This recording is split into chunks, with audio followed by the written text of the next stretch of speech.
I feel like everybody in the department like secretly wants to work narcotic. Yeah, You're still hunting.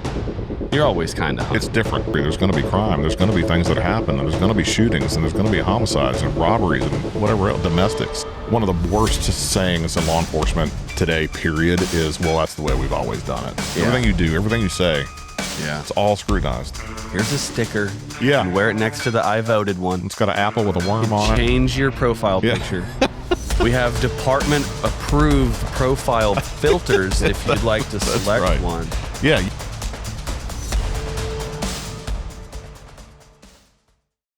Welcome back to the Stay Zero podcast. I have Kevin Young here with me today, and you're actually stepping in for Jewett, who's a friend of yours. You were on his show, and I think he was supposed to come in, had a family emergency, and so you offered to come in and share your story. Thanks for letting me be here. And so you were primarily law enforcement. Yeah. Is your background. Yep. Okay. How does that story begin for you? What made you make that decision? It was kind of honestly, I was on the rescue squad in high school or right after high school, and I met a lot of. What is that? Your high school had a rescue squad? No, it wasn't associated with the high school, but it was just a like a volunteer rescue agency, right? Nice. And so I joined that with a couple of other friends. Got associated with meeting some police officers and sheriff deputies and things like that. Became friends with them. It looked really cool to do. So kind of. It's romanticized a lot. It really is, kid, man. Right? It really is. Yeah. I mean, anything that like you feel like looks cool. Yeah. Like I feel like, especially boys, like definitely want to do it, man. Like, God, it looks cool. I'm going to do it. I've found I get my kids' best undivided attention when whatever we're doing is a little bit dangerous. You know, knife skills. Even if you just give off the impression that it can be dangerous. Yeah. We gotta be careful. I get a much better response when he's doing something stupid or that he just doesn't know, right? Yeah. And it said like, hey man, you shouldn't do that because of this. Instead of doing that, I'm looking at him like, okay, that's what you're gonna do. And I just play it off like, okay, I'm just going to stand over here and watch and see how. He's like, well, wait a minute. Yeah. What do you know that I don't? Yeah. You're about to find out what a natural consequence is. Yeah. Let me get a bag of popcorn. I'll be right back. This is going to be great. Yeah. Yes, you should jump off the roof onto the trampoline. Yeah. Great idea. It's a genius idea. How has no one ever thought of that before? Yeah. Okay. So you got involved in the rescue squad and it planted a seed, huh? Yeah. So that was, so really I've been involved in public safety since I was 18 years old. Yeah. So it's been quite the journey, I feel, and done a lot of different things, and law enforcement has changed. What was the academy like for you? Were you 18 when you? No, I was 20. Can you be 18 at 21 typically? Okay. Yeah. Some agencies will hire you under 21 and still send you through, but you know, the firearms portion of it kind of. It's probably dependent on state to state as well. No doubt. But depending and rightfully so, like the maturity level. Yeah, for sure. And I think that's probably a big portion of it. And a lot of agencies will hire you as long as you're 21 by the completion of the academy and things like that. So, how long is the academy? Well, when I went through, I want to say it was 13 weeks.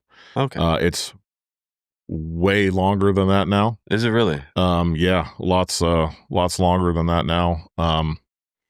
And it also depends on your academy, and what size of department. And I mean, Virginia has a lot of regional academies, and it goes from, you can have multiple agencies that come together, and then the academy hosts the class for the multiple agencies and things like that, and then there's also some departments that have their own academies and may have one or two smaller agencies that come in and join with their classes and things like that. But most are associated with, at least in Virginia where I live, with some sort of regional academy.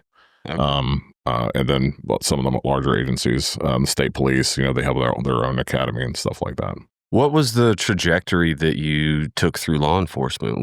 What piqued your interest? Well, when I first started, I really didn't know. Yeah.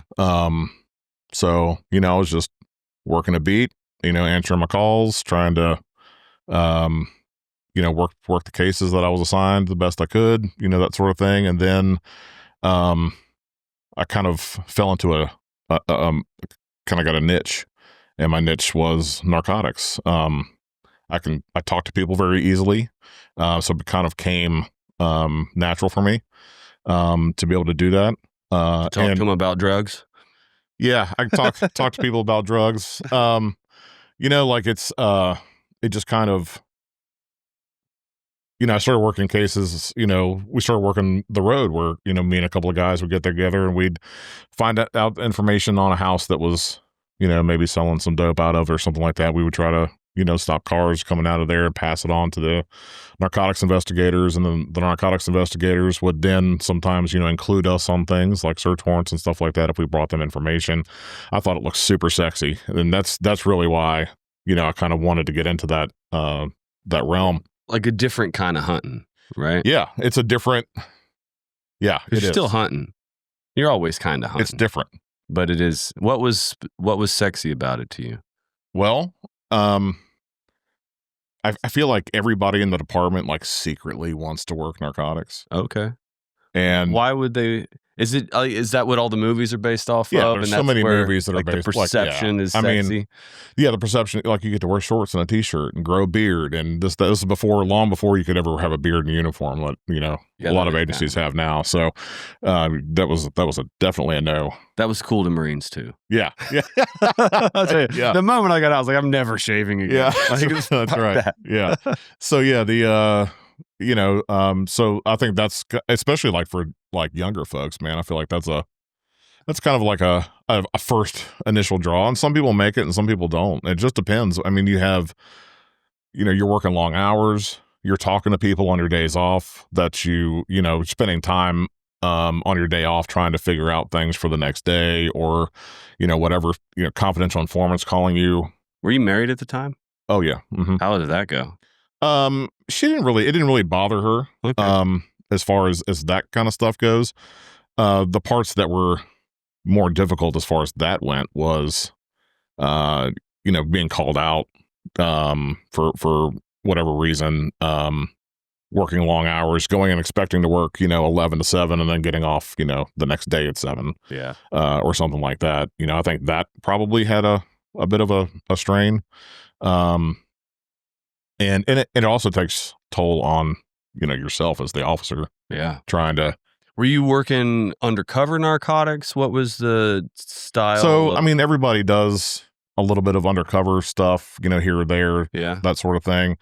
I feel like at least in our area, there's some, like, people are going to know me. Mm-hmm. For as long as I've been around and things like that. So it's a little bit more difficult. I did have times where I would drive a confidential informant on a deal, and turned out the guy knew who I was. And, like we were sitting there on a deal one time in a Dollar General parking lot, and I was drinking a Miller Lite, smoking a cigarette. The informant was sitting next to me in the car. The guy walks up to the informant's door. They make the transaction. He walks away. And then he immediately texts the informant and was like, well, he's young in the front seat. Mm. But he still made the transaction. So like that was kind of like it's just about money. Yeah. It was instant for him. Like he just wanted the money and then walk away. And so he sold it to him anyway, knowing that I was sitting in the front seat and who I was. So what were some of the other, did you have any other kind of close calls or moments where you felt like maybe you had been made or you were in danger? Not so much. I feel like undercover work is generally for those guys that have actually done like long-term undercover operations are completely separate from, the things that we were doing like an open air market, just driving through, buying some dope or whatever, and then driving through.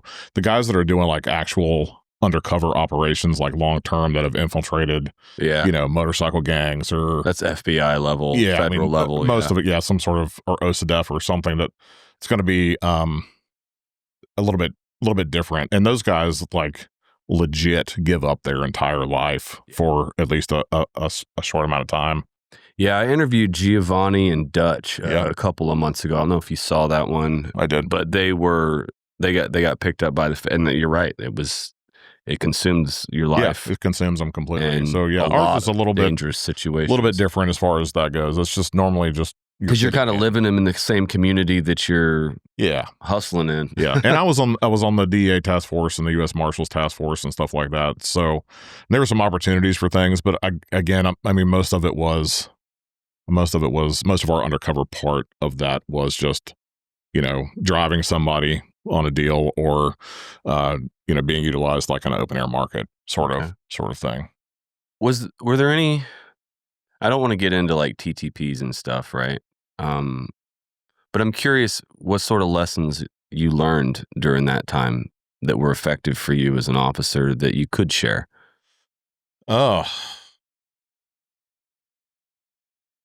think one of them, probably the biggest one, is probably the biggest lesson that I learned as an officer was trying to balance work home life.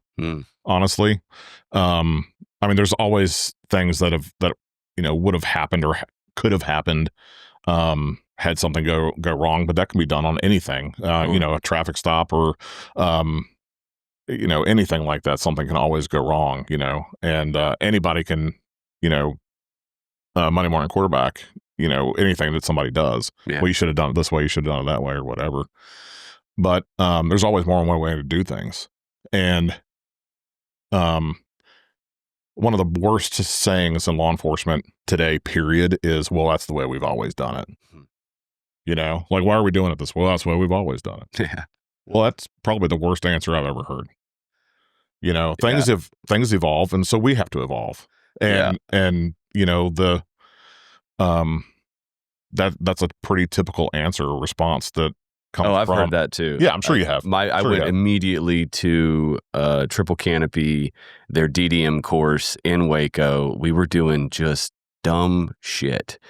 And so we were supposed to be getting data for our rifles, but they were making us sprint and then like I don't know, like hazing, but it was thrashing with every yard line to just make us shoot under stress before the test at the end of the week. They're like, we need to hurry and get out of here before the wind picks up. I was like, I'm here to gather data. If I don't shoot with any wind, how the fuck am I going to have any data for this rifle by the end of the week? Right. And you're like, well, this is how we've always done it. I was like, well, then it's always been stupid. Yeah, like, then you've been wrong forever. Oh, dude, I filled a whole page in my ARR for after that one. I was like, you guys, and they were Marine instructors that had just got out of the Marine Corps. Yeah. That was just where they were, right? They're used to hazing pigs. Sure. But this was civilians and but yeah, it's how we've always done it. How we've always done it. That should never come out of your mouth. Come out of your mouth as a reason to do something. Yeah. There's always room for change. There's always room for improvement. There's always room for, changing something up, and you have to be fluid. Like, you can't just go into it and be like, well, this is the way we're going to do it. Yeah. And if he had a reason, I'd have loved to hear it, but maybe he just didn't care, didn't think I needed to hear it. But from my perspective, what we were doing was dumb. Yeah. And I know what you mean. I know. That's frustrating. That's hard. Because you've got leadership with years of experience that you should be like kind of going to, right? For recommendations for maybe a new situation. And then you see that they don't actually have the context. Or their approval for something. In which, like, it could be an operational plan or something that you're going to do. And then, them tossing it out because it's not the way that it's. We're going to stack on the door. It's like, well, because we've always done it. Yeah. I know when I was at one of the task forces, we were doing we had an operation I think we were just buying some dope from somebody, and the target lived in a like a townhouse style apartment, right? There was, probably 10 or 12 of these buildings within the location, and each of them had 4 or 5, like two level townhouses. And the RAC at the time said, we can't do this. And I was like, why not? Well, we don't do operations in apartments. I was like, okay, like, is that a agency? policy, or how's that work? They said, yeah, we don't do that as an agency. I was like, how do you guys operate like in Chicago or Yeah, it's like, what's Patterson, the New percentage Jersey, of or suspects who live in apartments? Do you Yeah. just not you target just any don't of them? target That's those, or just wait till they come outside first, or like how does that work? That's interesting. And he didn't really have an answer for me. And he had never worked at one of those places before, so I don't know that he knew. Yeah. But like, you know, I feel like that there's always that you have to be fluid. You have to be willing to change something up. And it was a very simple, controlled purchase. It wasn't anything dangerous or anything like that. Of course, everything can change depending on, you know, you don't know, you don't always know what you're walking into and something like that. But I guess you there know. could be a lot of liability in apartments. Yeah, and Bullets go through I get it. walls, Sure, right? sure, Yeah. absolutely. But they also go through trailers and trailer parks. You'll do one on a trailer. That's true too. They You go know what I through mean? walls and I houses. mean, a 223 will burn through a couple of trailers before it stops. So, Fair point. you know, I don't know that was a super great answer for me. Yeah, So, I mean, almost every situation has its niche and its, you know, uniqueness. And the blanketed rule thing was always a struggle. Yeah. Right. I remember in Iraq when they decided that they didn't want us to take houses anymore as snipers. I was like, well, how the hell am I supposed to see anything if I'm laying on the ground hiding in a ditch? Yeah. Like this doesn't make any sense. And it was a rule that was more for the infantry, but they hadn't really thought about, well, we have 4-man sniper teams out there. They might need to operate a little bit differently. But it's like, nope, no one's taking houses. I'm like, okay. Yeah. I'll just lay in this ditch and I'll cover that road that's 500 yards over there. That'll I don't know. We had well. that same kind of conversation with people when we were looking at like moving towards like rifle optics. Mm. And you know, we had it in our policy that you could put an approved optic. You could purchase your own, put it on your rifle as long as it was something approved by an armor and that sort of thing. But when we were moving towards trying to get everybody an optic, there was a little bit of pushback from some of the leadership where they would use their experience, right? So one of them, you know, was in the military, and he's, well, I've shot, you know, M16s with no optics for years when I was in the military. I get that, but we don't have to do that anymore. Right. We don't have to do that anymore. That was in like 1993 or something. Like, I get it, but I got 500 yards with iron sights, man. And you know, the optics, you know, it's not like they were, you know, it's not like we were buying a Trijicon optic for, you know, $5,000 or whatever, you know. Mm-hmm. They were reasonable. It's Mm-hmm. you know. You know what surprised me is the pushback on giving officers suppressors, because that's a game-changing tool. Yeah. In almost any environment, especially a close quarters environment, especially an indoor environment, like shooting even a pistol inside a room without a suppressor you're not going to have ear protection on. No.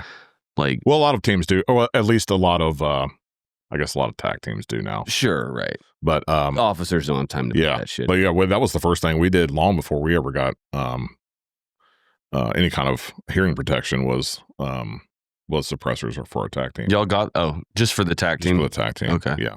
But the patrol people never had any. They don't have them now. Right. So, but yeah, you're right. That's a huge benefit. What are your thoughts on suppressors among the civilian population? I have zero problem. I don't have any problem with anybody getting a suppressor. Pretty strong 2A. Yeah. Oh yeah. Okay. Yeah. Nice. Yeah, I don't have any problem with that at all. And even, you know, you shoot a 30 caliber with a suppressor on it, you're still going to hear it. Oh, for sure. It's not like it's going to be a 40 caliber. You shoot like an MP5 or a UMP or something like that with a suppressor. Like, it's very silent. Yeah, you get subsonic ammo. It's very impressive. Yeah, it's fun. It's funny that this came up. I was actually thinking about this last night. I had taken 100 rounds on my third deployment of subsonic ammo, 220 grain, 308, and I gave a box to each one of the sniper team leaders in our platoon. I was like, just play with it. Like, if you need to be quiet, you can. But the max range that we got out of it was like 300 yards. But it was consistent. 300 yards of dead silent, like you just heard the trigger drop. Didn't cycle the bolt, didn't do anything. It would just click. And there was a night we linked up with another platoon to try to get some rest, and this dog just would not shut up. And it's probably midnight, and it's just outside, roar, roar, roar, roar. And I hit my limit, and I grab that box and I drop a round into the rifle, and I go up on the roof, and there's like a private stand and watch. And I think I was a sergeant at the time. And I told him, like, hey, go take a break. You know, I'll stand up here for a little while. And he's like, oh, wow, thanks. I'll get some I'll be right back. I was like, take your time. You're good, man. I couldn't sleep anyway. Right. And I get my NVGs and I plug this dog. And nobody, I mean, I could hardly hear it. It was super quiet. It's very impressive what subsonic will do. And then the guy comes up and we exchange, and I didn't really think much else of it. And I went back downstairs, and when the sun came up, I hear the lieutenant scream, who the fuck shot the dog? And I go outside. I'm like, nobody gives a fuck about this like stray dog that just wouldn't stop barking at the position. And I go outside, and this dog was a Great Pyrenees. Like, I couldn't really tell at night. It was a big ass dog. Yeah. And there's probably an 8-foot puddle of blood on this driveway that it just poured all out of this dog. And there's like 4 kids standing by it crying. Yeah. That were in the neighbor's house that had let their dog out at night to do whatever the dog does at night. But that night it barked at us, and I felt bad. Like, guys, load your shit. We got to go. Like, we're the only ones with suppressors that are here at this location, and they're about to figure it out. Yeah. Yeah. And so, yeah, it's an awesome tool. And you're right. You know, the subsonic, it matters, but you're not going to, you know, like the Charlie Kirk thing that happened this week. Like, if that dude had a suppressed weapon, you still would have heard it. Yeah. For sure. That was a hell of an impact. Yeah, for sure. Interesting. So you got some suppressors for your TAC team. Now you're with the TAC team, or you were? Is that right? Yeah, I was the commander of our team when I retired. Nice. When I left. Yeah. How long have you been retired for? So I left in 2019. Okay, it's about 6 years. Yeah. All right. What was the vetting? How did you get into that TAC team? What did you need to? So there's an application process. And so you have to apply. You have to have a letter from your direct supervisor saying that you would be a good member, things of that nature. And then you have to go through a testing day, right? So there's physical agility, things that you have to do to pass. There are mental things within the physical agility that are mentally strenuous, physically strenuous on you, and things like that. And then there's an interview panel, which consists of you sitting in the center of a circle, pretty much getting grilled by the entire team. How did you do on yours? I feel like I did great. I passed everything. So, I didn't have any problems, with anything. Was there any part of that was challenging for you? It was all challenging. Okay. Yeah. I think it was all challenging.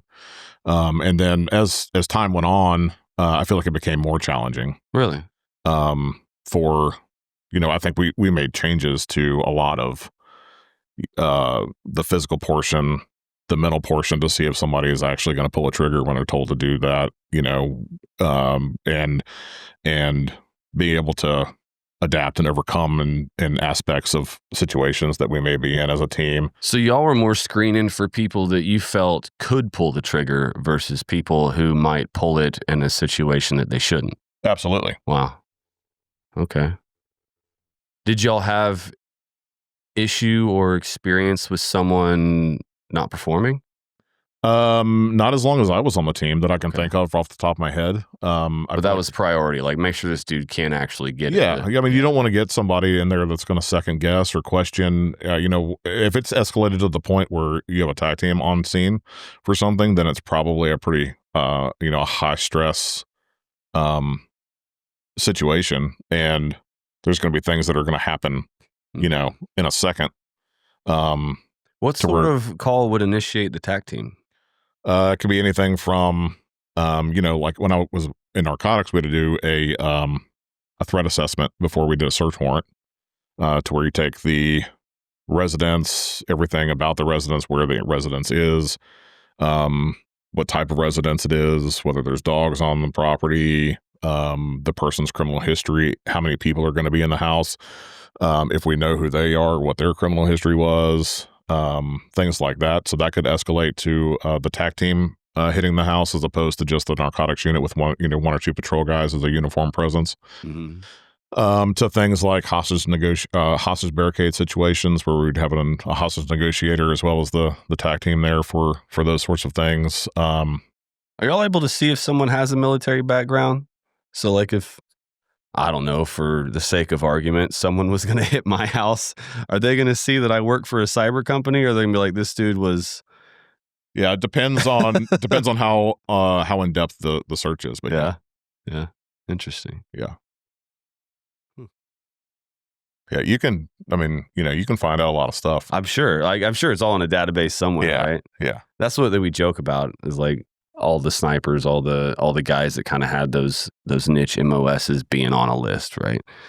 And when things happen, getting questioned or what that would look like.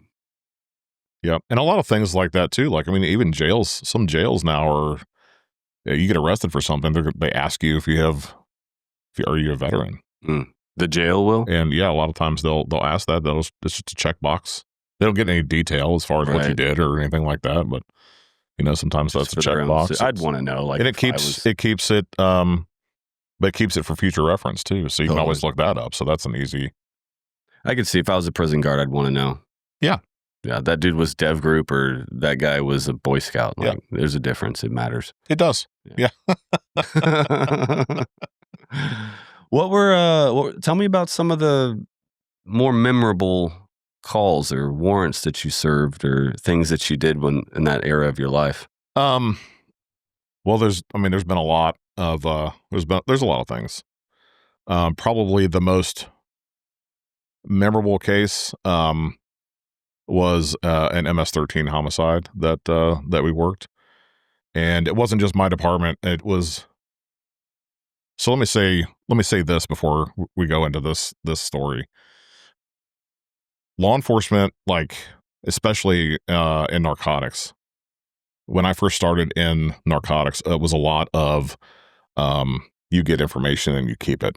Like only the people inside of our unit are going to know what this information is. Don't tell anybody.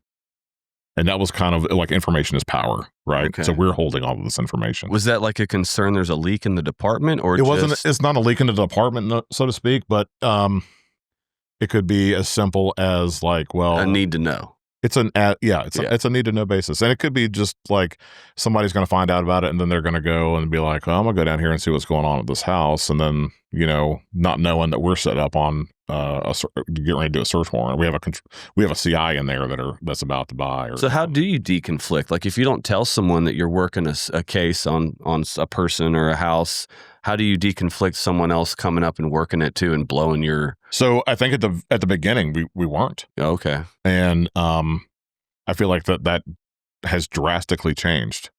I think that there are more like state and local task forces to where you have multiple, like in our area, we have a task force. And, there's people from, all of the agencies around that area in that jurisdiction that are assigned to that task force. And that's the office that they're working out of. So everything is automatically deconflicted, right? Yeah. As soon as you start working. Okay. And kind of the way it changed was I've always been a huge networker. Like I feel like, you go to the academy, and like I said, we go to regional academies, and in the regional academy, you're sitting there with people throughout your 20 some odd weeks or whatever that are working at other agencies. Like you should be writing their names down and taking their phone numbers and calling them when you need something, because somebody's going to end up doing something or knowing something about someone or has a really good understanding of a certain type of crime or how to work something or whatever that you should be reaching out to in order to help you along. And I've always used that as a tool to move cases along, move them down the road. You do joint operations because crime doesn't stop at jurisdictional boundaries. And if you're not on a task force at the time, like yours does. So there's not a lot you can do. You start doing a deal and it peeks over into crosses the street into another city or another county. They know that, right? Yeah, hell yeah, they do. They're not dumb. Yeah. And yeah, I mean, there's been lots of times where people wouldn't, oh, I'm not crossing the bridge. And, so, you know, things like that, because they know if they come over there, they're going to get popped, or they can stay on one side of the street and they'll be okay. So, yeah, it's been, I mean, and that kind of ebbs and flows, you know, like, you know, as you know, get certain people out and things like that. But networking has always been a huge thing for me. And it really started where we started talking about things. And then when heroin became, like, you know, when I first started narcotics, like pills were like the big thing. And everybody was, you know, I guess like Oxy, or what were they doing? Yeah, oxycodone, Oxycontin. So opioid pills. Yeah. Okay. Yeah. And I guess right when I first started, it was probably crack cocaine, and then it quickly went into pills after that. And then once the pills thing kind of went away, they found out pretty quickly that you could buy, you know, 30 milligram oxys, $1 a milligram is $30 for one pill. Wow. Or they can buy that seems like a lot for a pill to me, right? But like, it's silly. Jesus. And then they started making it harder on them, because then like the companies making the pill, manufacturers of the pill, were making it more difficult, because they were making them like where you could smash them with a hammer and just bounce. You know, like they're making it so you couldn't sniff it or grind it down to be able to melt it down to inject it. Interesting. So they were trying to make the pill a different structure, so that, you know, things like that couldn't happen. But then I think the price point was probably the most appealing thing. So it was you know, $1 a milligram at the time, but you could buy a tenth of a gram of heroin in a bag for $20. How much is that compared to a pill? Depends on how much it's cut, but I mean, it would get you the same. Right. It would get you it would serve the same purpose, right? Okay. So they could save $10. So yeah, you could save $10, $15, $20 depending on. But that they would have to inject. I mean, yeah, you could snort it, but I don't think it'd be comfortable. So probably not. Yeah. But yeah, it's typically they were injecting the pills anyway. So they were, you know, a lot of the guys were getting, you know, they would take it orally at first, and then that wasn't hits harder when you inject. That wasn't working as hard, you know, and then, or as well, and then they'd move into snorting it, and then, you know, that wears off quickly or whatever, and then they were moving straight to injecting. And were you dealing with having to actually make arrests on these people, or was it mostly building cases, send the marshals or whoever, the task force? No, it was both. It was, I mean, we were making arrests, but we were also making informants to be able to purchase things from other people that we knew were known targets, things of that nature. And then at the end of a case, we would go out and make those arrests. So the task force, was this a full-time position at your department, or only an on-call situation? Because I know depending on the size of the department, that can vary, right? Yep. So were you working narcotics, but if a task force alert came out, you would respond to that, or was when I was a DEA, honestly, I was working like 8 to 5 at DEA, and then I was working like 6 to midnight at the. Damn. Yeah, I was working all the time because I had things going on that didn't meet like a federal level case that I was still working. Mm-hmm. So it wasn't every day, but that was, you know, I kept things going and things like that. And a lot of times, like once you get an informant, if they're a good informant, and you know, like a lot of times they're only going to want to work with you. And it makes it more uncomfortable for them to be, you know, if I was like, hey, you're going to have to work with Zach today, I'm out. We have no rapport. He doesn't know me.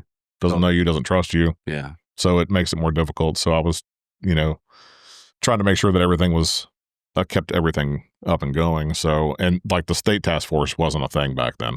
So that's something that's there in place now, but was not then. And I think, you know, some of our cases that we were working, as far as like when heroin first came out, and it was in these bags and they were stamped. I don't know if you've ever seen them, but they're pretty much like wax paper bags that are folded together and then sealed with a piece of Scotch tape. Some of them are stamped.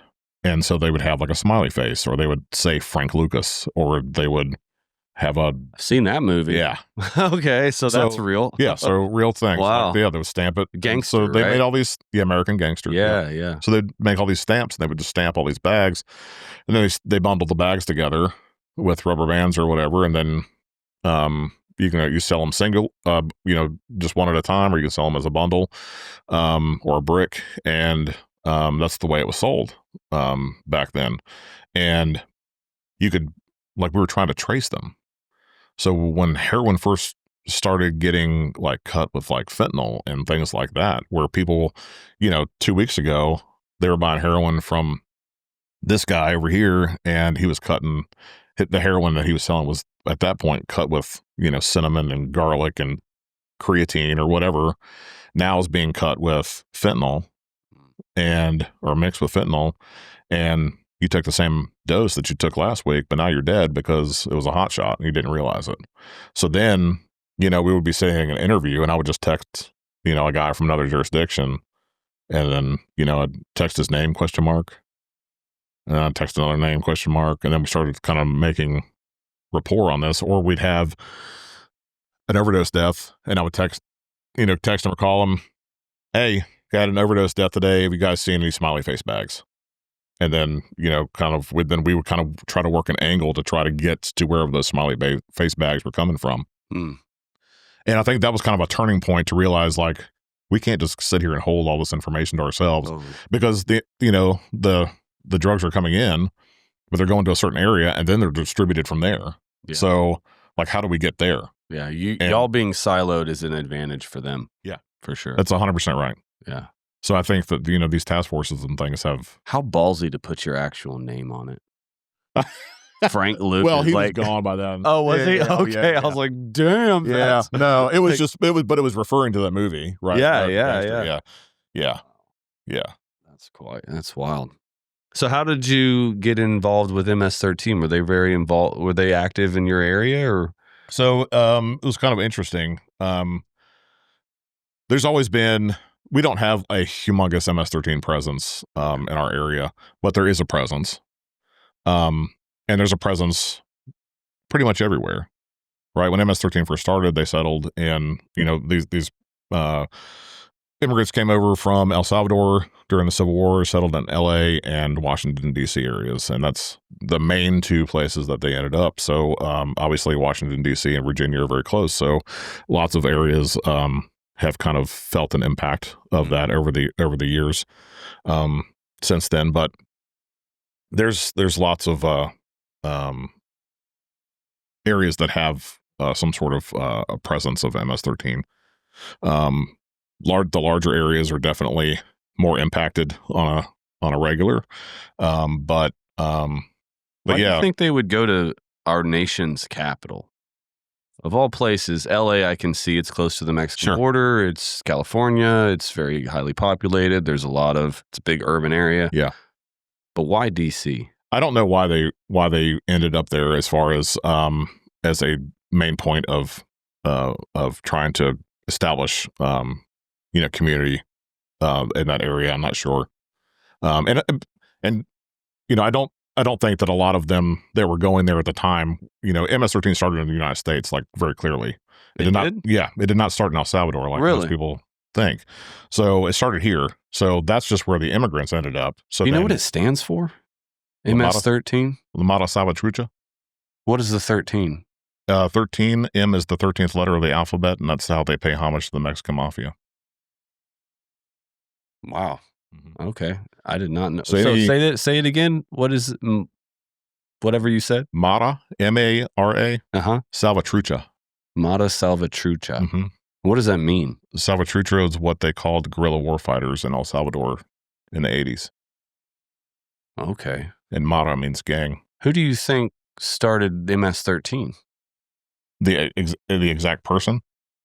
Was it like our government, or no? I don't think it was our government. Most gangs started because not another CIA conspiracy that we all need to. No, most gangs in the United States started because of some sort of protection. Yeah, right. Like the Blood started because of protection from the Crips and Compton. I mean, I think every gang historically that seems to be a. But how would it then get exported to El Salvador and then be primarily associated as an El Salvadorian gang? Because the majority of, at one point in time, you had to be from El Salvadorian descent to be involved in it. To just be in it. Mm-hmm. Did we have that much of an El Salvadorian presence? In some areas. I mean, I guess we did if they were able to do that. Yeah. Now you can be Central American now and be in. And they're known for being one of the most violent, right? Yeah, they're personal. In what way? Bloods and Crips shoot at each other from across the block, that sort of stuff. MS-13, you piss them off, they'll cut your head off. Like, that's personal. Yeah. You know what I mean? It's a different type of violence. I agree. I've seen those videos, and I saw one the other day where this kid was probably about 20, and you could tell it was one of those videos just because of the way it was being filmed. And I don't know if they use a certain filter for murdering people, but all the videos look the same. And they were holding up what I believed was his father's face. They had skinned his father's face and stuck it on his face. And it's fucked up. Yeah. It's next level. Yeah. What was the case that you guys were working? What was that murder? So we had a homicide, and I had worked the day that this happened, and had actually gotten off at a decent time and was home, and had probably been asleep for like 20 minutes. And you're rested. Yeah, I was good to go. Well, turned out I was good to go. So yeah, my lieutenant called me and he was like, "Hey, are you asleep?" I said, "Yeah," because I was groggy answering the phone, and I was like, "Yeah." He said, "I need you to get up and start walking around. I need you to think about something for a minute." I was like, "All right." So I got up, started walking around the house or whatever, and I was like, "All right, what's up?" And he was like, "So we've got this kid on the side of the road, and he's been stabbed numerous times and with a big knife, and his hand's been cut off, and his head was almost severed, and I'm not sure what's going on. Like, what we need to get on this." I was like, "What?" I said, "That sounds like MS-13 to me." He says, "Well, we have a kid stopped down here in the area, and he's from El Salvador." I was like, "No shit." I said, "I'll be there in 20 minutes or whatever." Yeah. So I got down there, and the kid was laying there in the road, and everything that he described to me was pretty spot on. We went and tried to talk to the kid that was in the car. The kid on the side of the road was 17 years old. So he's a juvenile. The person in the car that was stopped had just recently turned 18 years old, and he didn't say anything at all. Wouldn't look at any photographs that we were showing him during the interviews. Just wouldn't say anything. Just zero response to anything. And so the next morning, we had called ICE to come down and help us to try to identify this person because we didn't know who he was. We didn't even know who the juvenile was at this point in time. So we were just hoping the next morning that somebody's mom would wake up and say, "My kid's gone," file a missing person complaint, and then we could go off of that route to be able to figure out who this kid was because we didn't have any ID or anything on him. How'd you know he was 17? We didn't at the time. Oh, okay. Just knew that he was young. Yeah. And so, yeah, we knew that he was young, but we didn't know how old. So anyhow, how we got the guy in custody was interesting to me. The first car that we stopped was the guy that was driving the car that was stopped that night was living in our area. There was another member of MS-13 who had come down from the Maryland area and Northern Virginia, Maryland area around D.C., and he was sent. We later found out that he was sent down here because he was potentially wanted for another homicide in that area, or that he had killed someone in that area, and they sent him down here to hide out for a while. Well, these two guys had met, and they were just hanging out, buying weed, smoking weed together, and whatever, hanging out. And so they were buying weed from this kid, and so the younger kid had met the victim, and that's how they were getting some weed. And so they bought some weed one evening, and it was supposed to have been 1/8 of an ounce, which was 3.5 grams, and it turned out to be a little less than that. And they called him and asked him about being shorted it. And I always tell everybody, even like defense attorneys have come to me and be like, well, it says in your report that you bought, 3.5 grams, which we called an 8-ball, of meth or whatever, but the lab results showed 2.9. Like, yeah, because drug dealers aren't part of the Better Business Bureau, and that's the way they fucking operate. You know what I mean? So, yeah. So it's pretty common then to get shorted. Yeah, I mean, they're trying to make a buck. You know what I mean? Like, so that's, I can step on it, or I can just give you less. Which one do you want? And I think it's different. It's probably different if you're buying kilos or something like that. But you're buying small quantities, like 8 balls or grams, or $60. Yeah, right. They're gonna step on it. So doesn't matter. That's that's how they work. And so anyway, they called him and confronted him about it, and I think he was kind of like, I run this shit, not you, trying to be bigger than what he was, and not knowing that who he was talking to, because he didn't know. And I knew them, but didn't know what they were. And so the older guy, he got pissed off, and he called his clique leader in Maryland and said, "Hey, this kid disrespected me. I want to kill him." And they're like, "All right, running out of places to hide you." Yeah. You're killing everybody. Yeah, you're going to end up in Mississippi, buddy. So it's like, just go to the head shop. Stop buying from they're on every corner now. So they were pretty much like, "All right, what do you need?" And so they sent down several guys in another car, and they reordered from the kid and scooped him up on the side of the road at his mom's house and took him off on a back road and did what they did to him. And they had made the younger guy that we'd stopped that night, they made him, he was not, he did not have rank enough to participate in the homicide. So they told him to drive to the top of the road, wait 5 or 10 minutes, and then drive back. So he's on his way back, and he sees the victim laying in the road, and there's a car parked directly behind him. And there was a lady outside the car standing in front of the body, and in front of her car on the phone with 911. And so he sees her, and he's, in his head, I'm sure he's like, "Oh, fuck." And he just, hits the gas and flies on by. Well, she's like, she thinks that this kid had been hit by a car, is what, her, in her mind, she was, she's never seen anything like this before. Yeah. People don't just explode. Right. And so she's like, "Oh my God, this kid's been hit by a car." She's on the phone with 911. "Oh, there's a black Honda that just came by me with Maryland tags on it." And it goes down to the bottom of the hill and it turns left, and it turns out right in front of a deputy. And our county is very large, almost 800 square miles, and there were 4 people working that night. As far as I can remember, it could be 5. It was 4 or 5 guys working that night on the road. And he pulls out right in front of a deputy. And I tell everybody this all the time. That's only one conclusion to me, that was God. There's otherwise we would have never found anything that had ever occurred in any farther in this case. Just a random kid's parts on the side of the road. Yeah, we would have been called about that, and then still would have never had anything solved. Yeah. So that's how we got him stopped. Like I said, he never talked to anybody. We had ICE coming out the next morning, 6-something that morning. We were still at work, and a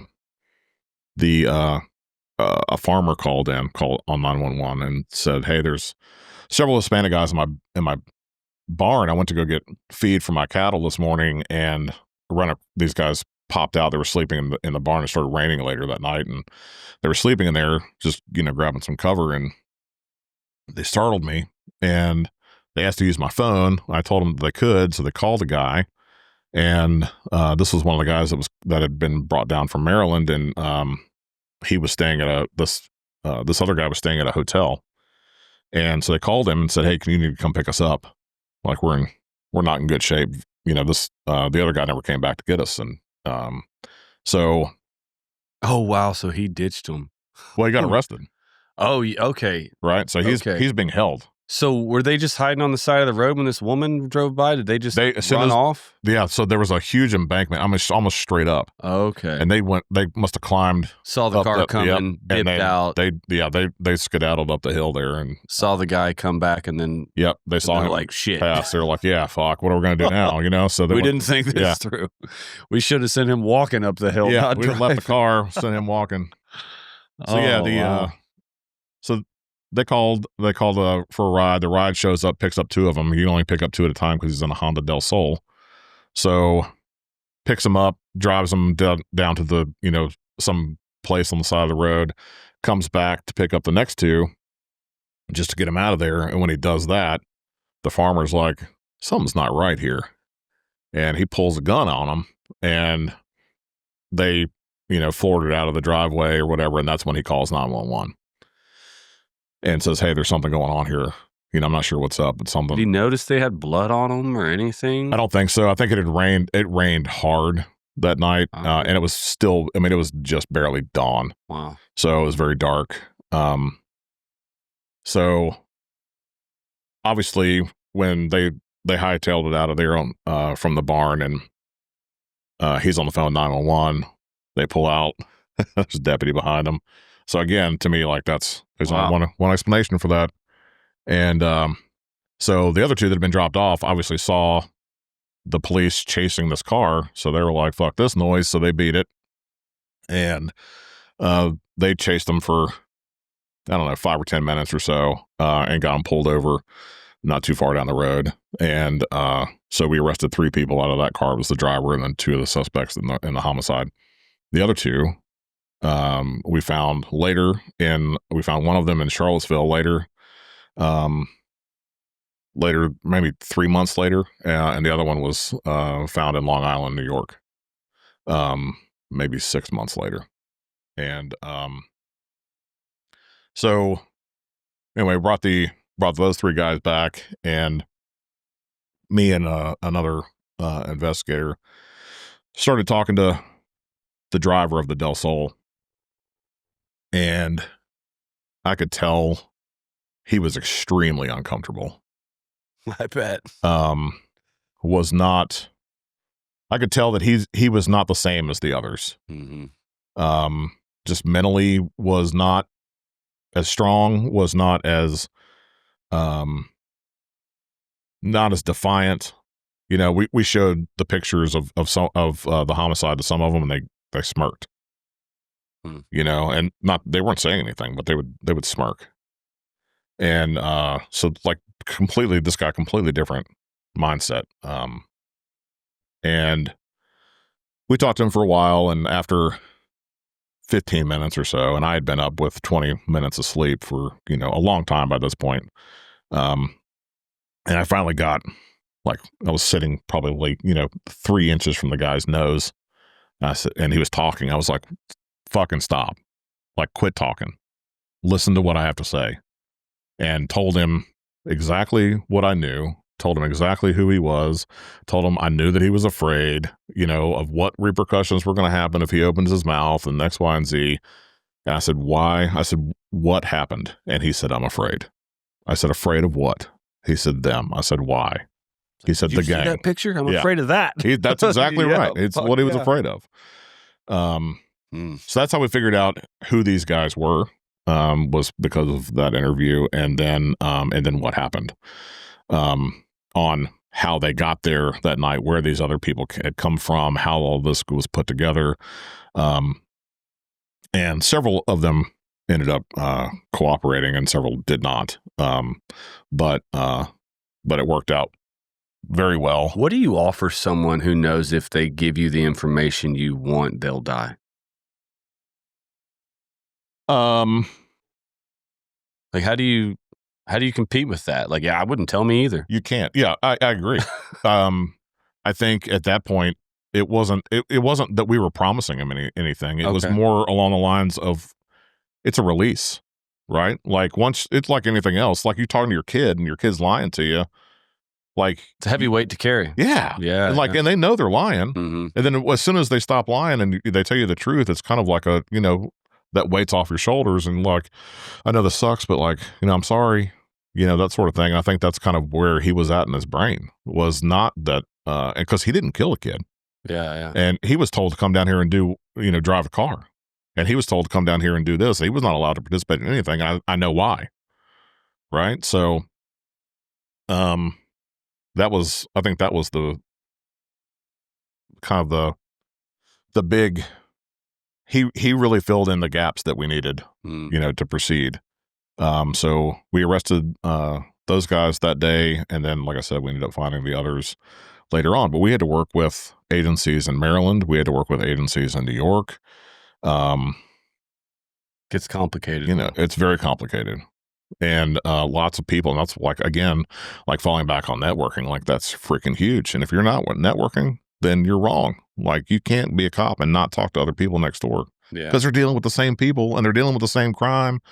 And you might have more of this crime, but they might have more of something else. Like, you know, it's still the same thing, whether you have more of it or less of it or whatever. And it doesn't matter what jurisdiction you're working in the country. There's going to be crime. There's going to be things that happen, and there's going to be shootings, and there's going to be homicides and robberies and whatever else, domestics. Yeah. Like every freaking day.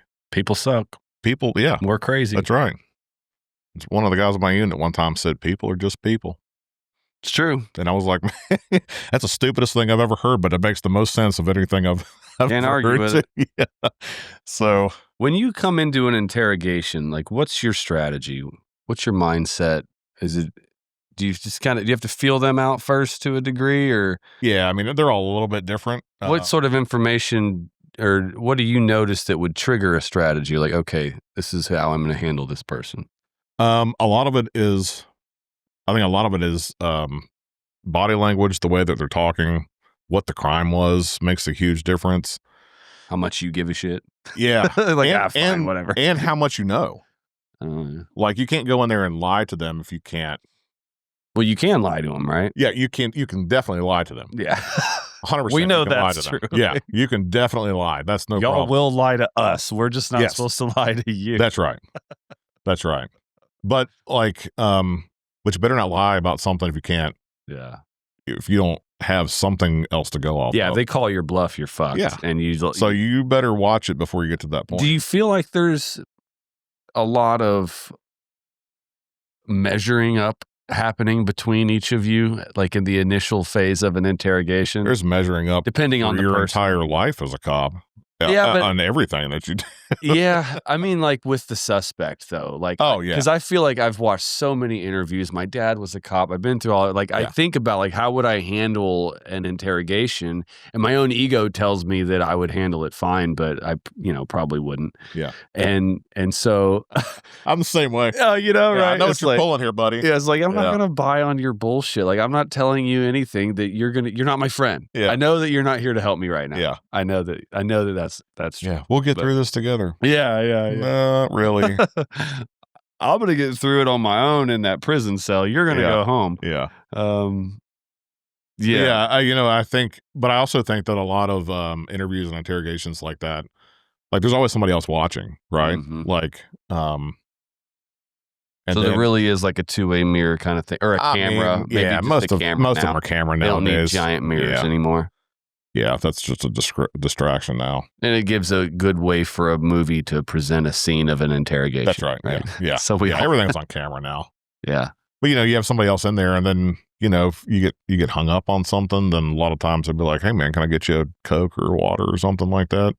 And then like, let's take 15 minutes or something. Or I'd get a patrol guy, be like, "Hey, take him outside, give him a cigarette or something," and that sort of thing. And while I'm talking to my partner that's in the next room to try to figure out, like, hey, where should I go with this now? How long can you hold somebody to just kind of wear them down? It depends. I mean, every state's a little bit different. Okay.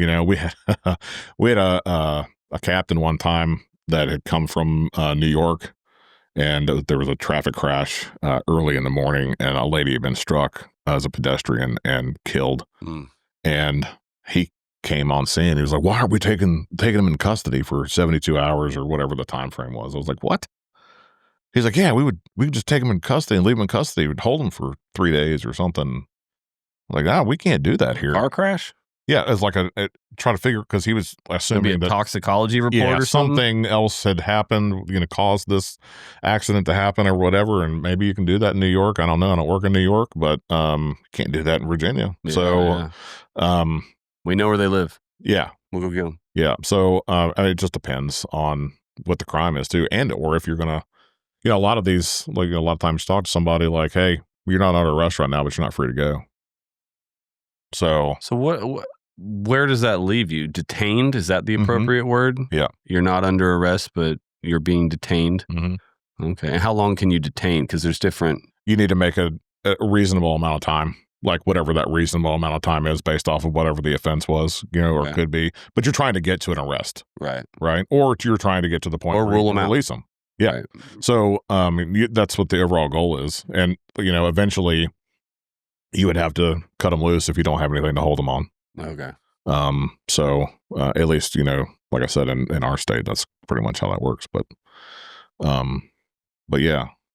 But yeah, I mean, going back to like the networking and working with these other jurisdictions and these other states, and like we were spending time, we were going up to Maryland and working out of their PDs, and they were helping us out trying to find these guys, and we were set up on where these guys were hanging out and where they lived, and not these two individually, but just the areas based off of the cliques that they were associated with, and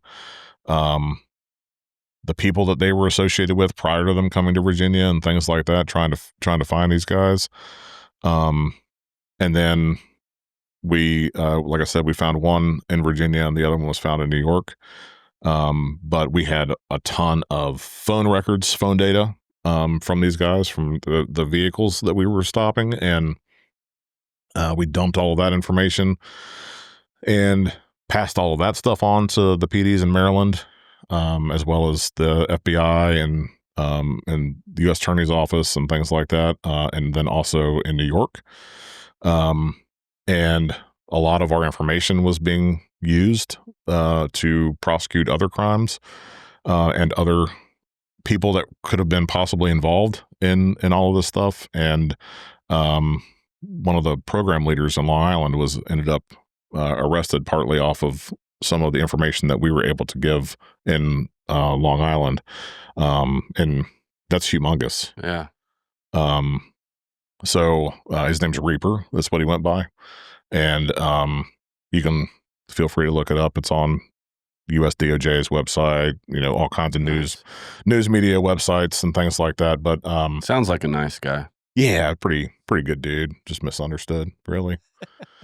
But but yeah, but it was cool, that's where they invited us up to the press conference when they made the announcement that he was had been arrested, and got to watch him walk out in handcuffs from his initial appearance in court up there in Long Island. And what do we do with these guys? Was he American? Was he illegally here? No, all of these guys were originally from El Salvador. Were they here illegally? Mm-hmm. Do we keep them here? Do we return them from 30,000 feet? Like, what's the strategy? I think I really think the strategy has changed.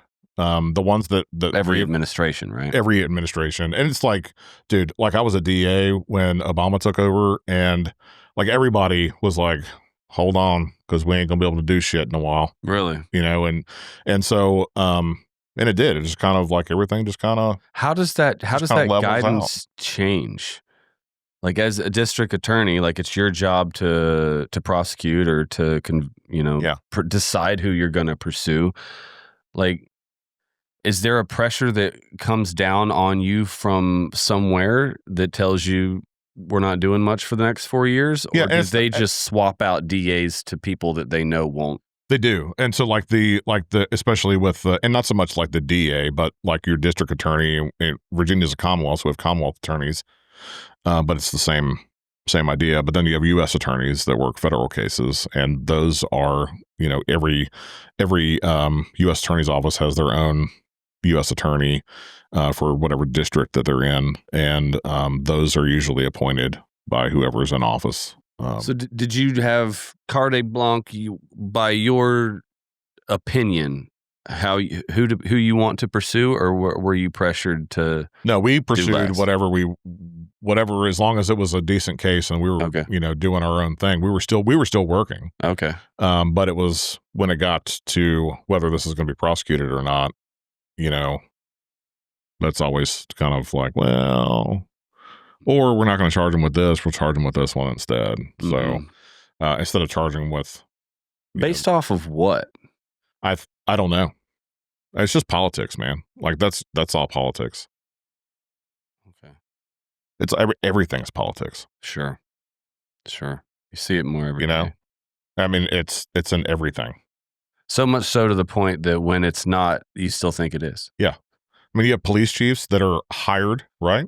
But they still work at the whim of the city or town council. Mm-hmm. So the mayor and the town council are still driving the chief to do whatever it is that they want the chief to do. And then the chief has to push that down on his subordinates. Mm-hmm. And the sheriff is an elected official. And then you damn well better do what he's telling you to do. You'll get fired. Mm-hmm. So are DAs elected? They are in Virginia. Okay. Yeah. Okay. Yeah. And police chiefs are assigned. They're hired by city councils. Mm-hmm. Yep. The council So hires. they're owned there. Interesting. Yeah. But it's all politics. Everything. How did you navigate that? How did you handle the politics? I mean, it just depends on what it was. I mean, there was a lot of times that was like, this is stupid as fuck, but this is what we got to do today. You know, We've all been there. Yeah, I mean, like, whatever, let's fucking do it. Then that way we can say that, you know, nothing happened or, you know, whatever. I mean, there was a lot of times where somebody'd call in and make a complaint of something, you know, going on. There's traffic up and down my road all the time, blah, blah, blah. Well, you got a new neighbor and they're selling Longenberger baskets out of their house, or they're selling Mary Kay or Tupperware or whatever. Cop cars are traffic too. You don't want more. Yeah. Leave us alone. So, but then, you know, but there was also some that turned out to be fruitful. Mm-hmm. So, you know, they weren't all bad. It was just like, there were some of them sometimes, and things would happen and they'd be like, hey, you guys got to do this today. I'm like, God almighty. Was there ever a time that you got in trouble or you felt like maybe your career was at risk over something? No, I mean, I went to bat for my folks, that I supervised. And they understood that. I mean, we had a mutual respect. There was never a time that I ever felt like I was being come down on for anything. I think it was more of, you know, and everything is how you sell it, right? Because everything is sales, everything's business. So it's all about how you sell it. Like, how are you going to, if they want you to do something, be like, all right, look, we're going to do it. Like, we're going to do that, but we need to do it this way. And this is why. And, that's chess versus checkers, that's right, baby. You got to make them think it's their idea too. Absolutely. You're right. It's 100% true. Yeah. What were some of the other, like memorable moments for you? Things that have kind of stuck with you from your career, or maybe shit that was hard or challenging? Yeah. I mean, I think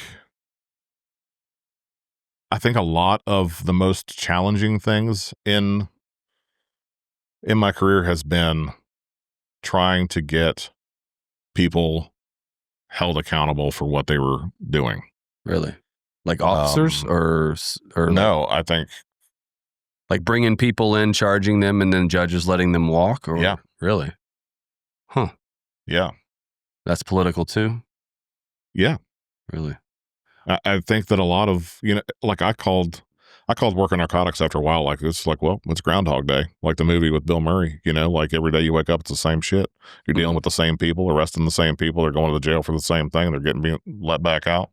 You notice any trends about that? Why that person was being let out, or why it wasn't an individual that was being let back out, and it was the whole. I mean, it was everybody was okay. So like equally. Same charge, was being let back out. Okay, so did it just seem like they didn't give a shit? I felt like there was a lot of that. I felt like it was a lot of, and it wasn't like that with every attorney. It wasn't like that with every case. It was just, I expressed this numerous times. Like, you know, I feel like we're going in, kicking doors in where guys have, you know, shotguns behind the door, risking our lives to do this stuff. And then for what? Yeah. Like, what are we doing? What was their response? It's like, well, you know, it's just kind of the way it is. It's how we've always done it. It's how we've always done it. Yeah.